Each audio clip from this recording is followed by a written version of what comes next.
Okay, my laptop is not as buzzy this time. I don't know why. I mean, it only buzzes like sometimes. I mean, y'all can still hear the noise, but like it's not like that buzzy. But okay, you know what? Enough of all that. All right.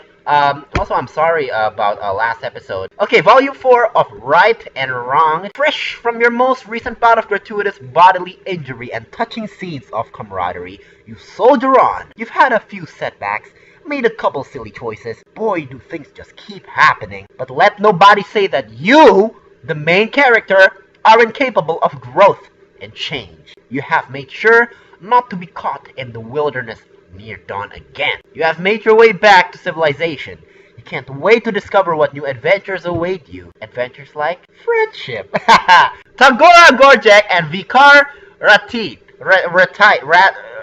Let's go with Tagora, okay? Let's go. Tagora! Now, hold on. Before I continue, I just want to tell y'all, I took the extended zodiac test, right? Tagora and I share the same side. Liga, the dog. You wander down a street in a not too demolished looking part of town, but you don't really take much of it in. You're not looking where you're going. This is an elementary mistake, especially on a planet where everything that exists seems to be on a spectrum of engineered specifically for murder to could be a weapon in a pinch, but you've got a lot on your mind. And now as the car, these guys probably have some ridiculous word for it, but you haven't learned it, you hadn't noticed slams into you, sending you flipping head over feet. You add a few new concerns to your list. Your bones and organs. The sound of the driver yelling, "Watch where you're going, lump-squirt chummer!" fades as they drive away and you assess your situation. You stretch each limb in turn, which, you've gotta say, doesn't feel great. You've landed in a bush which is covered in sharp spines. Your arms and legs all still work though, and when you do an experimental cough, no blood comes out.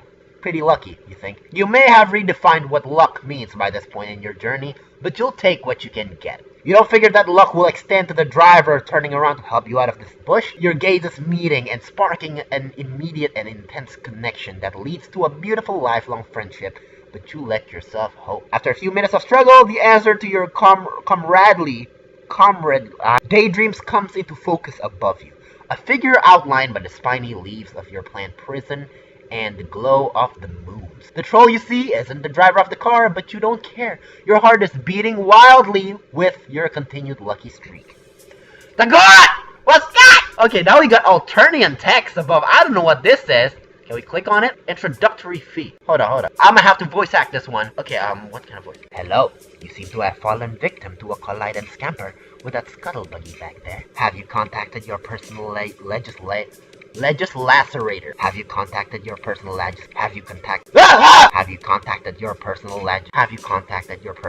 legislacerator? If not, I'd like to offer my services. My name is Tagora Gorjek, but please call me Gore. I'm here for you, for a nominal fee of course. He pulls a business card from his sleek teal vest and offers it to you with a precise flick of the wrist. He's some type of doctor? Maybe, or a lawyer? It doesn't matter really, because he said he was here for you. Those words go right ahead and burn themselves onto the softest chamber of your heart. You start telling him your plight thus far, reaching up through the brambles toward this beacon of hope. This guy seems trustworthy, and that's not just your lack of options talking, you swear. As you shift, the moonlight shines on you. He steps back briefly, dropping the card. The one eye that's not covered by a swoop of product-infused hair opens wide. He recovers, smoothing his hands down his chest and straightening up. Clearing his throat as you continue to explain. You're what? Oh, yes, an alien. I knew that. I've done work with aliens before, so your situation shouldn't be an issue at all. Everyone deserves an equal opportunity to be represented by me. In fact, we may be able to use this in our favor for a larger cash settlement. It all depends on our angle. Here, try moving your chug column. I don't know what the fuck I'm supposed to do. You aren't sure why this is necessary, but you wiggle your torso. You've never wanted anything more in your meager existence than to follow the specific directive perfectly. Nope, not that. You add a little head jiggle. Not so much that he might think it's a come on, but enough to say, hey, I'm friendly and I know what the fuck I'm doing. No, the thing that holds up your think pan. Work with me. You continue what you hope is a part of a troll friendship ritual, shimmying various parts of your anatomy deeper into the bush until you get to your neck, and he clasps his hands together. There we go. That one hurt, didn't it?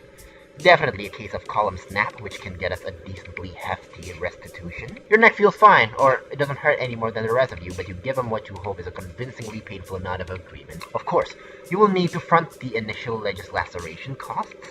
We may also have to injure you further to ensure our case is convincing, but you've got to break a few cooked beast embryos to make a grublet, as you well know. Yes, I think we may make a mutually beneficial team if you're willing to do what it takes to bring about the justice you deserve. So what do you say?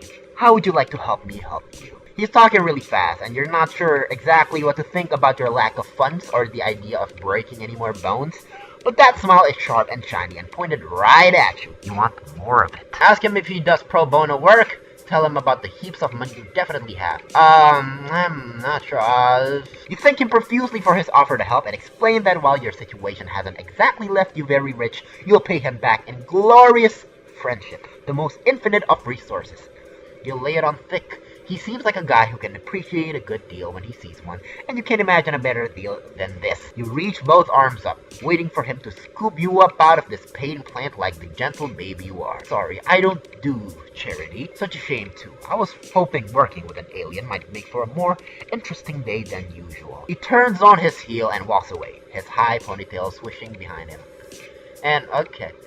Friendship is not a currency. Okay, tell him about the heaps of money you definitely have. Okay, let's go. You mentioned how incredibly loaded you are and how core to your sense of values it is to pay well for good work. That's what we call good business. Now, get up out of that prickle front. Now, get up out of that prickle front and let's get you presentable. He watches you flail a few times before he sighs, unbuttons his sleeves, and rolls them up to his elbows.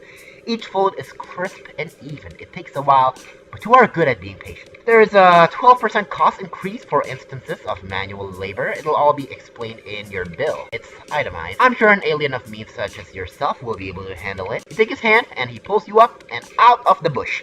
It's kind of a rough job. He's not as strong as he looks, you guess. He glares at you like he's daring you to say shit about it, and you are a quick learner. He cuts you off mid-thank you. My office isn't far from here. We can go there to get things started. And by things, I absolutely mean get you clean and sign a lot of vaguely worded yet stringently binding documents. He walks with a purpose. You shake off the flora stuck in your various body parts and do your best to catch up. From the outside, his office basically just seems like his hive. You've learned a thing or two during this shitstorm of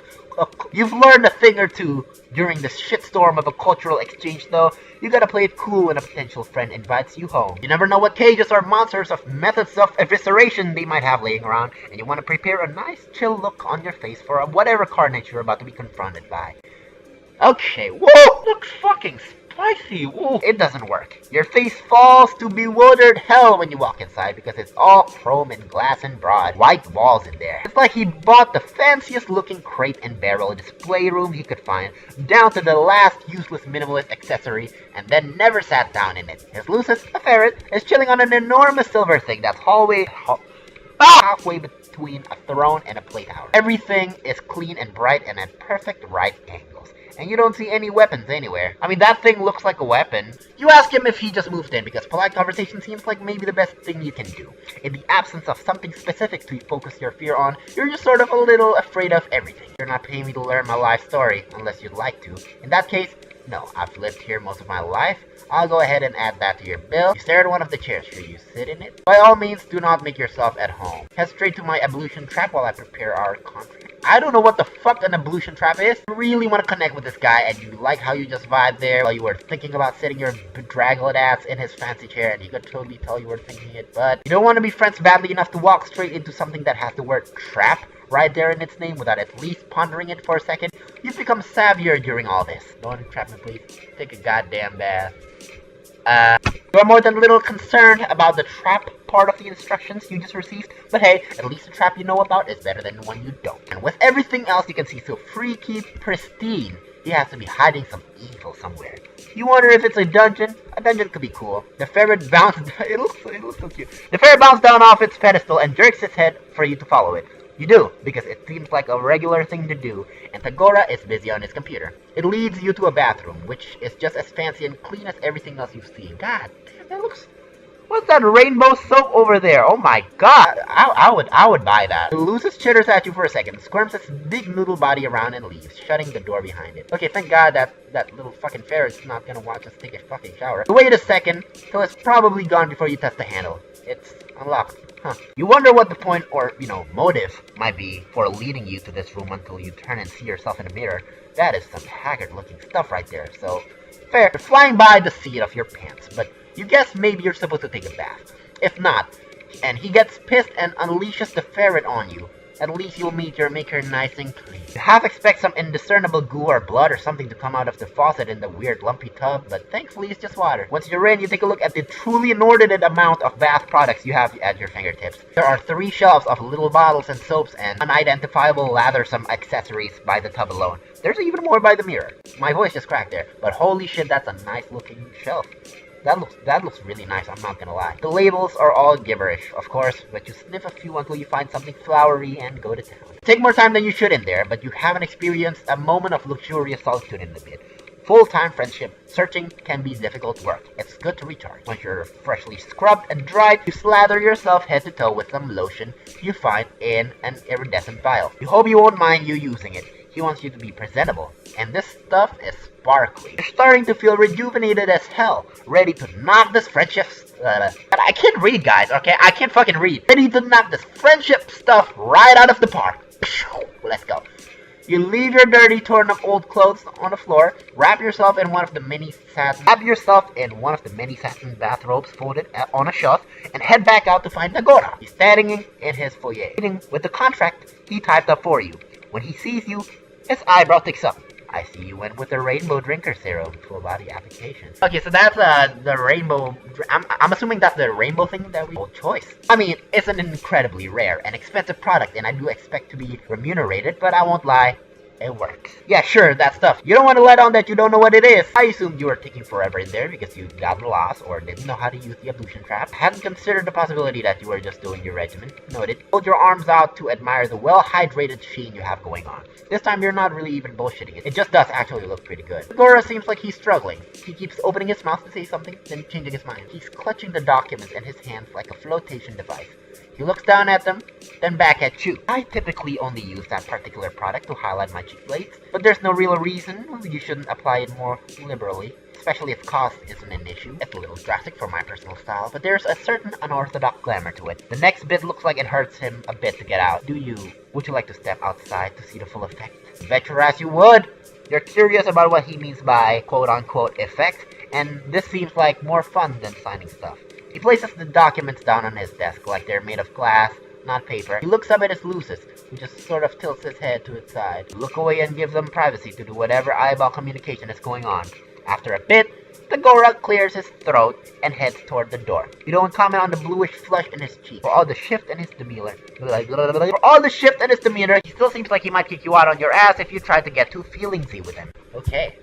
You start to glow as soon as you step back out onto his dark front yard. Not in a light bulb kind of way, but a subtle ethereal luminescence.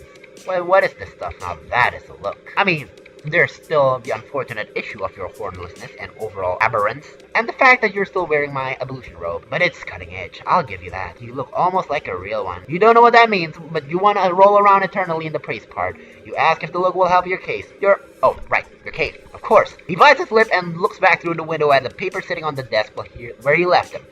You hope he still wants to represent you, or at least that he'd want to hang out even if he wasn't going to. You don't get a chance to prod though, because right then someone rounds the corner on the sidewalk in front of his hive. Tagora's face immediately shudders into its usual simpering mask. There's an edge of panic around his eye though. Huh. Wow, Gorjek, what have we here? It's a blue-themed troll, which, if you remember right, means he's a fancier guy than Tagora. He's grinning like Troll Christmas came early. You can feel Tagora vibrating out of his skin next to you. Who even is this guy? When he gets close enough to get a good look at you, he jumps and screeches, "What the boiling fuck?" Tagora is frozen, the corner of his mouth pulled back to show his teeth. The new guy is ignoring him in favor of noticing that you're dressed in Tagora's monogrammed leisure wear. If his look of fascinated horror is anything to go by, you don't really know what makes you do it. You should wait for Tagora to get himself together and do the talking, but you're riding the high of him, almost seeming like he was enjoying your company. Plus, nothing boosts confidence like looking like a beautiful spooky angel. So you toss your head, put on your best fancy guy voice, and say, "What, Never seen a real one before? You're placing all your chips on this guy knowing something you don't. And when his eyes get huge and he starts stumbling over himself to back away down the sidewalk, you know it's paid off. Tagora blinks, then jumps right in, picking up directly where you left off. Surely someone as well informed as yourself knows a rainbow drinker when he sees one. The blue guy doesn't respond with anything more coherent than a string of yelps as he hightails it back the way he came. When he's gone, you turn to Tagora and ask him super casually what a rainbow drinker is. He stares at you in stunned silence. Are you telling me you didn't know? And that you ran with it anyway? Exploiting the fear you picked up on to turn the tide of a delicate encounter to your favor? You shrug. You guess so? You tell Tagora you hope his friend wasn't too freaked out. Friend? No, I hate that guy! There are simply times when being liked by your betters is helpful. Though technically, fearing me is just as good. Better, maybe. So, you know. Thank you. Tagora's laugh is soft. It's not because it's not a sound you expected to hear. He's happy because of something you did. He can't help it. You start laughing too. That was a bit of a rush, wasn't it? It was almost fun. I certainly didn't see it coming anyway. I underestimated you. He gives you an appraising look, then takes a deep breath. You're so nervous all of a sudden. You feel unbalanced on the precipice of what he might be about to say. From one prevaricator to another, I will let you in on something. I haven't actually encountered an alien before. Oh, sweet relief. You tell him his act was airtight. As long as everyone's doing the truth thing, you admit you lied a bit too. You aren't actually rich. Yes, that's clear now. You have the invaluable ability to fake it though. That's potentially much better. Why don't we put your case on hold for the time being? You wouldn't have enjoyed the outcome of our legal system anyway. We can find an alternate means of you working off your debt. I think we may make a better team than I previously anticipated. With our wits combined, we can tackle bigger and better things than traffic injuries. He flexes his hand at his side, and then in one swift and decisive movement, he extends it out to you. On his face is something close to an honest-to-God real-ass smile. I've never actually formed a legitimate partnership of any sort before, but I believe this is how it's done. What do you say? The glow in your heart shines brighter than any expensive and still kind of mysterious lotion. You take his hand in your firm, no-nonsense grasp of pure, inexorable joy and shake it. Let's go! Just sign here. Her friends, bitch! Hey! I look like a rainbow drinker. Oh my god, I would love to have like a rainbow drinker fucking body lotion. Okay, no entrapment please. Take a goddamn bath. You tell him you would rather stay away from any and all traps if that's alright. You mentioned that you think that's a better move for both of you. Something tells you that this guy wants to know what's in it for him. Probably all the time he said explicitly that. You do have that vibe going after all. He taps a claw on his chin and looks up to you. He taps a claw on his chin and looks you up and down. He takes his time. You try not to blush, no matter how exacting his gaze is. You present a solid case. Your whole look is more than a bit repellent, but it may make the pitiable lost alien angle more emotionally effective if you still look like you just got run over. Frown. It takes you a second to realize he didn't just say his physical emotive response instead of doing it with his face. He's giving you a direction. Stick your lower lip out and try to look as pathetic as possible. Yes, this is really working for me. It's awful. Completely repugnant. Your general squalor should function as a simple manipulation tactic no matter which direction I decide to spin it. The praise makes it hard to keep frowning, but you do your best to keep it up. You even hunch over a bit and shamble a few meager steps towards him. Great, yes! That's enough. No need to come any closer. Okay then, we'll skip the hygiene and get straight to the best part. Bureaucracy. Stay right there and don't get any of your crusty alien orifices near my decor. I'll go print out our contract and we can move on. You pretend you're a statue while he types things, then prints the typed things, then staples the printed things. His ferret Lucis stares at you with beady interest. You stare back, completely motionless. You wonder how often Gore has friends over. He brings the packet over to you and hands you a pen. Read this. Or don't, sign it either way. It's a standard legislator agreement, tweaked a bit to accommodate your particular situation. You know, you agreed to submit your testimony to be judged and will accept whatever subjugulation you receive. You recognize that any potential winnings are to be remitted to me for processing through a local account before your portion can be dispensed to you. In the event of your culling, I will act as executor of your accounts. Blah blah, same old business. I'm sure it's the same where you're from. There are stars at each place you're to initial. That sure was a lot of stuff you just got told real fast. You're trying to listen, really, but he winked at you early on in his monologue and it was really distracting because you couldn't stop thinking about if you could incorporate a wink into a secret handshake maybe. Anyway, regular legal jargon, yeah, just like all the times you click to say you read the terms and conditions on any old harmless social media app. That stuff never ends up being relevant. Show off your exquisitely polished John Hancock as many times as it takes. Excellent, excellent. Everything's in order then. Are you ready to head out? Oh, like, now? Now? You're not ready. Do you look roughed up enough? Will your bones need to go through any more ordeals? What's a subjugulator? That's Tagora. No sweep like the one you're fucking in, as they say. pardon the language, it's an idiom. You follow him out about as apprehensively as you followed him in. You retrace the path you took not too long ago. It occurs to you to wonder where this glorious feat of justice is going to take place, and like if anyone is going to subpoena the asshole that hit you. Is that even a thing here? You skip up to match Tagora's pace and ask. There is no real need for you to worry about that. It's for me to deal with. I saw the perpetrator, of course. If it seems prudent to pin the crime on them when the time comes, I will have more than enough credible evidence to condemn them. Their blood cast should be sufficient, but if it seems worth it to call in their dentist scuttlebuggy, I can certainly do that as well. Of course, that's not the only way we can spin this. It may not be necessary to involve them at all. Don't bother worrying about that either. You definitely still worry about that, but you nod and keep walking like you're not bothered. You want to match his level of easy confidence. It's almost comforting to be around it, now that you've spent some time with him. It's simple. You're still basking in the ease of being told what to do when the whole vibe flips over on its ass so fast you feel it like it's iced down your back. You look at Tagora first. He stopped walking, and his posture somehow gets straighter. Even his cute little ponytail thing looks more alert. He's staring at the approach of another troll, a blue guy. You know that means high blood, but not much else about what that entails aside from what you're picking up from the full hair-on-end cat reaction from old Gore next to you. Pleasant evening, sir. His voice gets somehow sweeter and more professional at the same time. You recognize what he's feeling because you felt it in yourself the whole time you've been on this godforsaken planet. A deep, all-consuming thirst for approval. He's getting hard for business boy friendship. The high blood, however, is not. At first, you think he might be chill because his smile gets huge, and hell, if you don't love getting smiled upon, you start to introduce yourself until Tagora shoots you a "be cool" look. And that you learn that this guy's smile is not the nice kind. What's this? He asks. Gore picked up a little friend. It's not. We have a working relationship. Try to not let his dismissal of your friendship sting. You're not there yet. It's okay. You want to be helpful, so you put on your best injured face and start hobbling in a circle, twisting your neck at the most grotesque angle you can manage without actually hurting yourself. You groan pitifully about all your bones. Oh, right, your booming drone pursuing business. This, client you have here looks extra shitty. Good luck getting anything good for whatever this mutant is that you scraped up from the gristle grate. If you take a moment to consider the potential, Blue Guy rolls his eyes and keeps walking, elbowing his way right between the two of you on his way past, like you're nothing. Tagora freezes. His eyes stay fixed ahead of him, where the blue guy was just standing. It's like he hasn't processed the movement yet, even though he got knocked back a few steps in his way. He starts shaking. Yikes, that was, tense. You want to say something reassuring to Tagora, but he has kind of ascended into another plane of existence. Maybe a nice reassuring pat on the shoulder will help diffuse the mood. You put a ginger hand in the mere vicinity of his body, and he whirls to face you, eyes narrowed and breathing heavily. You snatch your hand back fast. Mistake. Do you have any idea how rare that networking opportunity was? Do you realize what you... No, of course you don't. You don't know anything.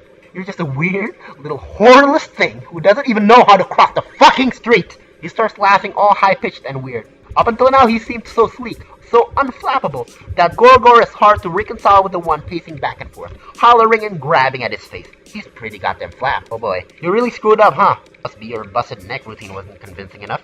Or too convincing? Either way, you figure now might be the time to bow out before this scene really blows up. You tell him so. Your neck is fine. Look, you headbang a bit to prove it. No, a deal is a deal. He breathes in slowly through his nose. Alright, Gore, remember your mantra. He closes his eyes. After an awkward minute of watching him whisper something unintelligible to himself, he opens them and immediately starts up that bonkers pace again. So you skedaddle to catch up. He keeps talking, though by now he's just talking to himself, with you as an eavesdropping barnacle with really slow legs. Little manic giggles bubble out in between his sentences. We're headed towards justice, alright. Keep walking. We're seeing this through. I've got a bottom line to uphold. Okay, not bad. Maybe things are still cool between you. Maybe this lawyer/client relationship still has a chance to blossom into something more. You venture a friendly type topic and ask him about his mantra. He stops walking and looks at you like you shat on his loosest grave. You don't just ask someone what their mantra is. Maybe not so cool. He shivers, spooked, and turns his stanky stare from you to the path you're on. About a moment, he smooths back all the hairs he shook out of place during his freak-out, pivots, and turns down a side street. Anyway, I was about to say, there are many ways to fulfill the terms of our contract. I was hoping this would lead to a more stimulating evening. I was prepared to get into it with you. for you. But it has become clear that this partnership is no longer worth the work, especially now that I will have to consider the significant career setback I just experienced at your feckless hand. So instead of wasting any more of my time or yours, let's take a shortcut to the same end result, sparing us both the agony of enduring a long court battle in the proximity of one another. Here's your verdict. You're guilty! Guilty? Wait, wasn't it supposed to be the other guys on trial? You look around, panic rising in your chest. Oh, don't tell me you don't know how the legal system works either. Unsurprising and uninteresting. Oh, this is bad. You've been so caught up in watching him talk that you didn't notice him guiding you straight into the shittier part of town. You know, the part that's all half demolished hives and creepy noises and drones flying around. Drones like the one that turns to notice you when Tagora whistles, snaps his fingers, and points right at your head. Hey, big guy.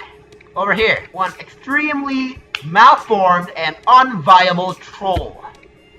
Just the way you like it. You shouldn't feel surprised at this betrayal. Maybe, but you do, for a second anyway. You focus on yelling and scanning for possible debris to hide under. Tagora starts backing away as the drone gets closer. There's a sewer the next street over. You probably won't make it, but if you do, check your pocket. Okay. Fuck you. It's time for Vikare! It's probably best for you to stop trying to predict what's going to happen to you at this point. Everything that's happened so far on this planet has been kind of chaotic. In fact, you're ready for something more familiar. You head back to the side of your abandoned spaceship. Sure, it's smashed beyond repair, but it's a little slice of home. Maybe at least one or two pieces of it are fixable. You march off in what you think is the right direction. But when you get there, you're not alone. A little guy in a hat and big goggles is standing there, gazing at your spaceship. Maybe assessing it? As you watch, he breaks off a couple gears and stuffs them in his pocket. Hey! You clear your throat loudly. Good galloping gravy! Why, I've never seen the likes of you before. What strange wonder the heavens have rained down upon us today. You quickly lose any indignation you were building up. He's smiling at you, and his words seem at least somewhat amicable. I need my water. I need my water! What? You'll be sick. Maybe you got this all wrong. Maybe this is the next person you're gonna get chummy with. You cut right to the chase. No point in beating around the ground leaf covering. That's probably what they call it on this planet. You let this guy know you're the proprietor of the spaceship he's stripping, and you're in mighty need of a new friend. A friend, eh? A bosom companion. A pal about town. I've seen nary a Tommen, Dickus, or Harry around these parts who might fit the bill. You're kind of trying to imply that this guy could be your friend. Is it too late to say that now? You try to imply it with your eyebrows. As for me, day-to-day matters here on Alternia interest me not, for I care only about hurtling at great speeds through the boundless expanse of the cosmos. That's right, space. It's spaceflight that consumes my every waking thought and all my ardor, as in accordance with my duty as a future Alternian crusader, of course. No oxygen, no wind, a total vacuum. That is the life for me, alright. Lying in space, above the atmosphere, not within the realm of gravity's purview. Wouldn't have it any other way. Right, you get the feeling you're missing something. This guy seems really defensive about his interest in spaceflight. Like, maybe he's trying to say something totally different? Whatever it is, his internal conflict clearly takes precedence over your issues. He seems like a great candidate for a friend, despite the fact that his voice sounds like it belongs over a newsreel about World War II. Okay, maybe we should do another voice. Newscasters in the 1940s during the World War II speaks like this. I have just one query for you, sport, if I may be so bold. Do you also like space flight? Do you yearn to see the moon shining above, the clouds whipping by as you chase and tease the impish western wind, and then also keep going past that up into space? Tommy loves space flight. Well then, we are in total agreement. Two kindred souls traveling hand in hand into a glorious yet inevitable future of conscripted service in space, which is, as I've already made clear, a thing I most definitely and positively desire. So it seems we have nothing more to discuss. Toodaloo. Wait. I thought you liked space flight! His eyes widen. You see them sparkle? Ah, I see. You're an individual with a more sophisticated palate. A real connoisseur of the buoyant arts you are. Someone like you could never be satisfied with the anemic affair of traveling through the inky blackness of the galaxies. I believe a jaunt to my hive is in order. Let's get a wiggle on. There was a lot going on there, but you understand that he wants you to follow him. I look fucking spicy. I would kill to live there. The friendly guy takes you to a building where all of the rooms seem to be balanced on fiddly looking stilts. The height soars above you up into the sky. He gestures to a little platform attached to a pulley system, like a rudimentary elevator, and brings you up into a small dark room. Whoa, that's dope! That's nice, I like that. This house is pretty much what you would have guessed. The walls are covered in star maps and pictures of spaceships.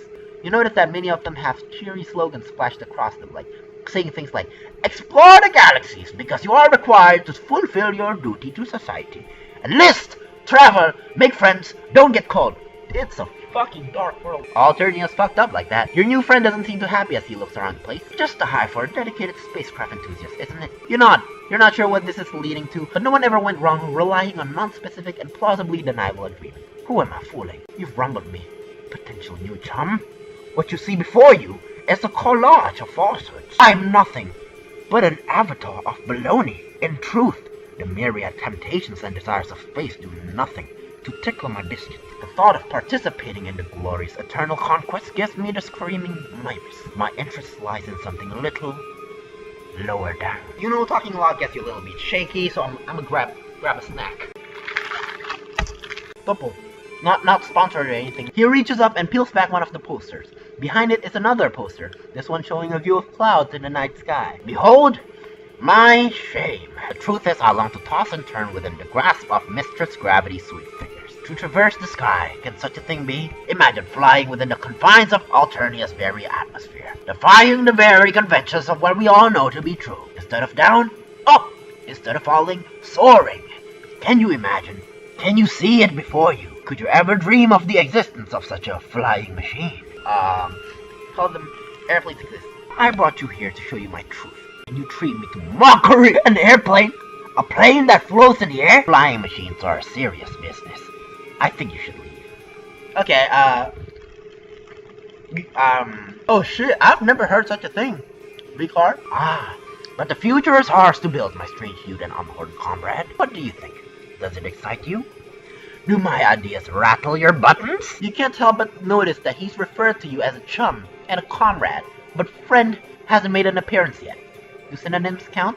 Or is it just a tick of his speaking style? You look as earnest as you can and nod vigorously. You're almost positive this is the thing he really wants you to express interest in. Aha! The truth will out. You and I share this furtive passion for the indulgences of the air. A dialogue between a troll, a flying machine, and the stars. But further away from the stars than we would be in a spaceship. I cannot stress enough how different of a thing this is. You can't decide between nodding and shaking your head here, so you furrow your brow and do your best to look thoughtful, like maybe you are contemplating the differences. This fellow's demeanor towards you is definitely shading to the more temperate climate zones. However, certain physical needs are starting to assert themselves. You're still pretty banged up from your previous adventures, but right now the aching of your stomach is screaming for attention. You humbly ask your friend-to-be if there might be any chance of getting a bite to eat. But of course! Why, if I'd known you had a rumbling in the old digestion bladder, I would have shut my yapper too sweet. Time for a good old nosh. Oh, yummeroonie, what ho! Now, how should we obtain the victuals? We could venture into the great unknown, which is to say, out of my hive. Or we could stay here, beholden to whatever twists and turns Lady Fate has in store for us in the nutrition block. What say you, new timer? This ain't hive. You tell him any food he has in the house will be fine. Surely staying here will get you fed more quickly. No problem at all, my fine and fervent fellow. However, I believe true kindred souls such as ourselves have more ways of communicating than mere words alone. I think I'm grasping the meaning behind your request. The signal from your transmitter is pinging my cranial orb's receiver. I don't know where this is going, but I can see what you're truly after is the food for the soul. You definitely meant food for the body. You look for an opening where you might gently correct your new buddy, but he seems to be working himself up to say a lot more things. The delectable nutrition of what a troll's truest being craves. The sustenance of thought, of imagination, of desire. That which nourishes the self better than the finest grub noodles. Art, passion, science. You must have a hankering to see my flying machine designed sketches. Despite your troubles, you can't help but think his enthusiasm is kind of sweet. You nod weakly. You make one last attempt, indicating that food might strengthen you to fully appreciate his work. No need to worry. I am fully confident in your ability to take in my glorious blueprints. I've shown yourself to have quite the sturdy noggin and a discerning ganderbone. I would welcome your input. Warmth blooms in your stomach. It feels nice to hear him compliment you. You're not sure what you've actually done to earn his praise, but you definitely don't want to ruin this now. Maybe seeing his designs will be fun, even on an empty stomach. Maybe it will nourish you on a level that will help you forget about the prosaic, earthly nourishment you thought you wanted. You tell him you're in. Not so fast. That which I am planning to reveal to you is what I keep closest to my torso pillar. It's not that I don't trust you, my footloose and horn-free cohort, but I think you would like to trust you a little more before vivisecting myself. Vivisection? What the fuck? I know what the fuck that is, okay? And I do not suggest y'all Google it. I seriously fucking don't. And display my bleeding organs before your penetrating gaze, which is a metaphor for exposing my portfolio. Might I trouble you to participate in a small trust trial? No problem, you tell him. Your butt insists you make yourself comfortable while he gets a few supplies. After a few minutes, he returns with a fistful of fabrics in different colors. Here's what's been bouncing around the old brain box of mine, buddy-o. I'm going to tie this blindfold around your face, then I'm going to give you some instructions. And you're going to try to locate the case where I keep my treasured sketches. If you can find it, it's gotta mean we trust each other deeply, like two wings working in unison to achieve liftoff. If that's how wings work, I'm still figuring out the principles of the matter. Waterlump, are you up for it? It's too late to turn back now, and really you don't want to. It's kind of a relief to have him tell you what you can do to earn his friendship in plain terms. Well, as plain as this guy's terms ever get. Give him a thumbs up. Now we're on the trolley. Okay, he quickly ties the fabric around your face. Time is upon us. Time for the inaugural fight. Time for the inaugural flight of our deepening bond. Time to nudge our fledgling companionship out of the nest and see what happens. Your new friend starts to direct you around the room. To the left. No, my left. Sorry, okay, I mean your left. And now onwards to the glorious future that lies before us. While weekly, doing your best to follow his instructions. He sounds happy, so you must be getting somewhere. Almost to the doorway. 3 steps forward if you would be so. Wait. You stagger backwards from the impact. You hear yourself wheeze. The shock has totally knocked your lungs out of commission. Your chest jerks in tiny contractions as you gasp for air. Oh, beans! Ding dang darn it! There's no pain, just an intense pressure focused on the center of your face. Right around where you ran into something face first. You pull out the blindfold and you hear footsteps, which probably means your new friend is rushing over to help. He gets the blindfold untied and his face swims into your vision. He looks utterly gobsmacked. Why, I'll be a corn beast grub food. Everything's copacetic, new pal. You put your hand to your face and touch something wet. Sure enough, when you pull your fingers away, they're covered in blood. Your nose isn't gushing or anything, just sending out a couple of rivulets to let you know it's having a bad day. It's not so bad. You tell your acquaintance this, but he doesn't look any less horrified. Shivering stratocumuli! All this time I've been testing you to see if I could place a tender gift of trust in your declawed little hands. And here you've bestowed upon me the greatest trust of all, knowledge of your non-standard hematological attributes. I am truly honored, flabbergasted, absolutely pushed to the brink of rationality by such a display of faith. Never mind the trust trial. You deserve to see my sketches. Just wait here. Be back in 2 shakes of a baby Bobby's hindquarters. I'm gonna open another pack of this. You sit down on the floor again, wiping the blood off your face. You're not going to question the stroke of luck you've been shown. But if you knew bleeding was the key to infections all along, you could have encouraged some blood from the sites of your multiple injuries. But no matter. You sniff the last of the blood back up into your nostrils, tasting metal at the back of your throat. When your almost friend returns, he drops a big stack of papers onto your lap. You page through the designs. The first few are rudimentary, mostly variations on spaceships with little notes like how to make it not reach escape velocity, and less jet fuel. Shape could be less aerodynamic. But as you keep going, the designs get pretty interesting. One seems to rely on some big rotating sails to achieve lift. Another shows a light frame body attached to your 4-jointed wings. You briefly wonder what he plans to make the wings out of before you see the note stating that these are dragon wings. A follow-up scribble states, flapping mechanism, how to soften the rigor mortis? Oh, so it's like, he's gonna fucking kill a dragon? And there's rigor mortis and it's going to when you die. I don't know. But hang on, you take a closer look at the machine's frame. This guy's sketch is pretty detailed. The frame doesn't seem to be made of wood or aluminum as you expected, but it's smaller, individual shapes slashed together with some kind of cord. Maybe it's just a macabre aesthetic. But you think it looks like bones? You look back at the other designs. Now that you look at it, the sails in this one have a texture that might be leather, or similar. The sketches themselves are picked out in a variety of colors, not dissimilar from some of the brand new blood colors you've discovered lately. Oh boy, you've been down this creepy alien road before, using your lightest, most jocular tone. You question the bone shapes. You soften your words with a big, not freaked out smile. What's that? Well, I'm not a construction professional, you know. Gotta make use of what's available. Only cold lowbloods and grubs, of course. Not an ounce of interactional spirit in this fellow over here. We're not unhorned one. These wacky cultural differences, you just misunderstood. You take refuge in your old standby of nodding and smiling. It's none of your business what body parts this fellow uses or doesn't use to make his Wright brothers transformative fan works. Friends aren't for judging people's use of corpses as construction materials anyway. You know, when you crash landed on my planet, I had no idea what to think. Vikare, oh boy, you've really shot the boss now. That's what I told myself. Telling an alien about your flying dreams, that's ruffled the kitty and no doubt about it. Now that we're here, and you're having a looky-loo at my sketches, I'm thinking it might have been right for us to meet all along. Perhaps the work of the capricious Madam Destiny. Surely he's about to say that you're friends. You can almost taste those sweet, friendship-affirming syllables coming from his mouth. You are just seconds away from that coveted F word. Or are you? Maybe you've misconstrued everything. You look back down at the sketches. Bones in this one, bones in that one. He says these plans call for the bones of aliens like him. At least, if you understood him correctly. But they don't really look that different from, well, the bones you're more familiar with. Your own bones. Your bones which have already gone through a lot today. And maybe seem to be in a kind of a harvestable condition. If one was so inclined. You clear your throat. He's not in the market for these materials right now, is he? Or like, right now? The friendly guy doesn't understand your question. You're not going to push it, but you do risk a quick glance at yourself, then back at him, then back at yourself, just to see if he's checking out the stuff, so to speak. When you look back at him, he looks aghast.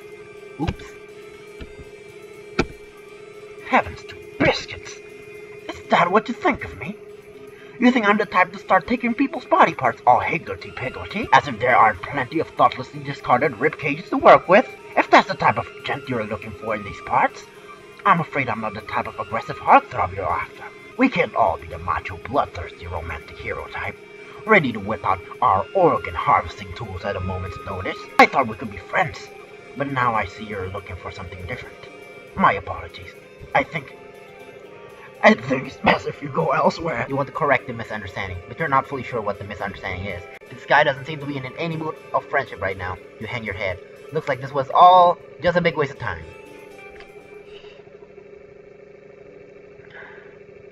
Go out. Okay. From your budding chump's words, it sounds like he himself isn't sure if there's any food in the house. Best to risk it and go outside. You tell him your decision. Top choice, buckaroo! Foraging is how I while away most of my time after all. There's just one small matter to trouble the old brain power. If we're venturing out into the unknown yonder, we should obtain some chow for my Lucius as well. He'll be a real grumpy Gustav if he goes too long without his nosh. You draw yourself up proudly. It's taken a lot of bizarre run-ins and harrowing cliches, but you know all about Lucius. You inquire about Gustav, was it? Ho ho, what a card you are. No, my Lucius. I call him the Canary. He whips out a photo. It shows a smaller version of himself. His horns, nothing but stubs. A far too big pair of aviator goggles slipping off his nose. Standing behind him is a large white fowl, big, scraggly wings floated back against its body. You want to say an emu? Whatever it is, it's definitely not a canary. Its beak touches the top of your pal's head, with something that might count as affection. He's not a persnickety sort. All kinds of bugs and leaves will tickle his fancy. Shall we away? Shall we greet the horizon that rushes forward to meet us with astounding grace?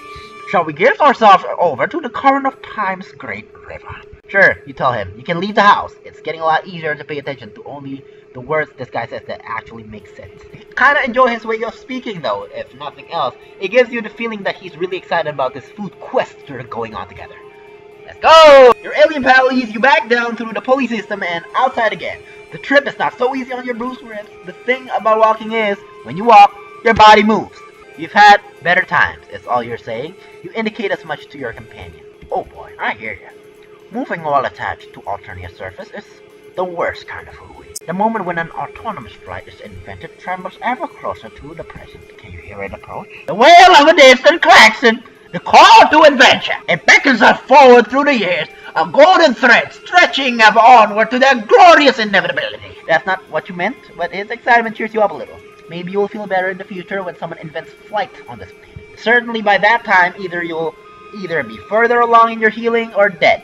Either way, thinking about that future brings a little rosy glow to your heart. You ask your buddy where you're going next. The world is our bivalvular sea critter. We'll go whatever the winds call our names. Great, but if it's a short-term answer you're inquiring after, there's a specific plant the canary likes to eat.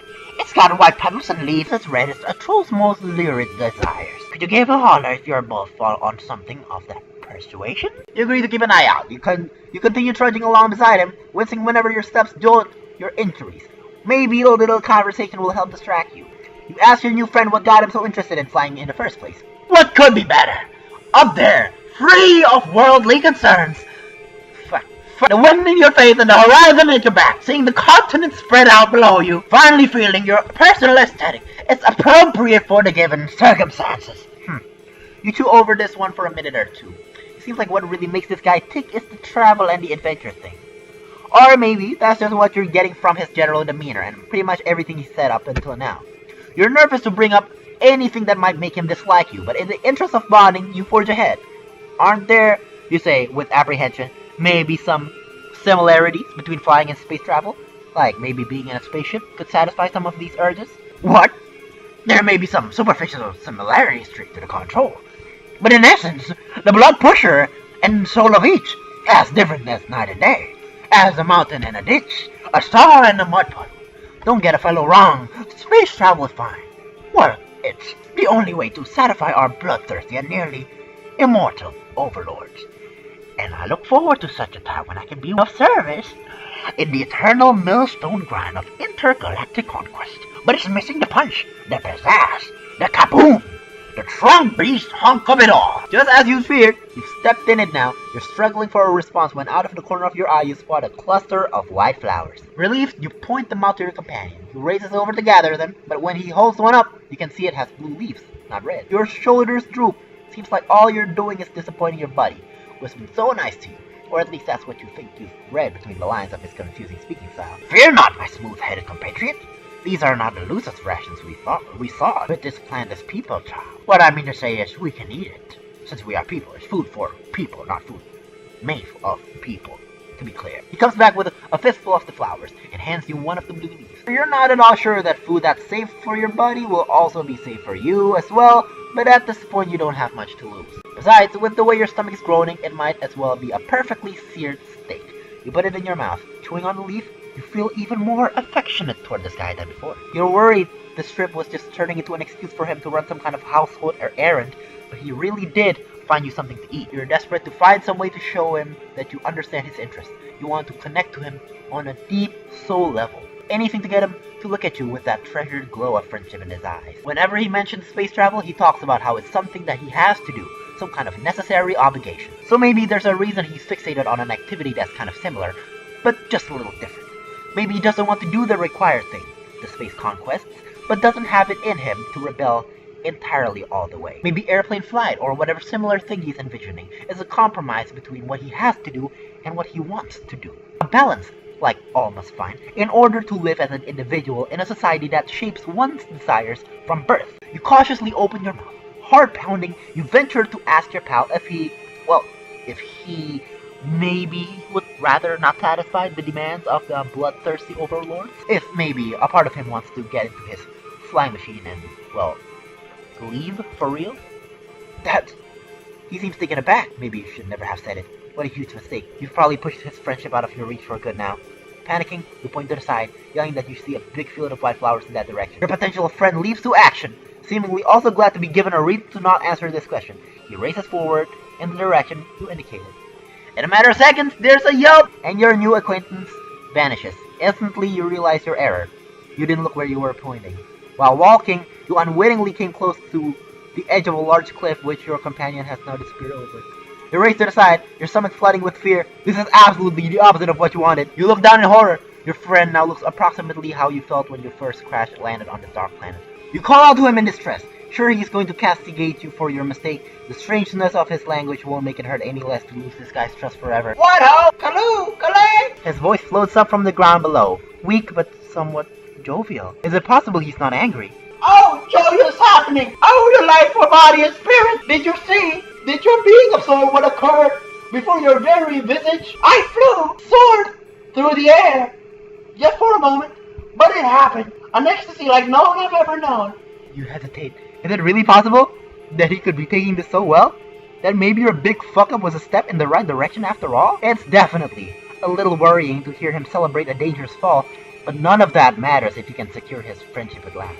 My strange associate, come on down here. We will celebrate in grand fashion this eve. How did you know that a brief sojourn through unfettered air would bring me such joy? You're a fine fellow, and a truly superb friend. Your heart lives to his joy. He said it. Oh, but yes! Of course, you now have to find some way to climb down a cliff with your messed up ribs, not to mention figuring out how to transport someone with a broken leg back to the house. You're not really sure if that's possible, or when the adrenaline that's got you this far will give out and force you to succumb to your own pain. But with a night full of difficulties ahead of you, you couldn't ask for a better balm than knowing you'll face them hand in hand with your friend.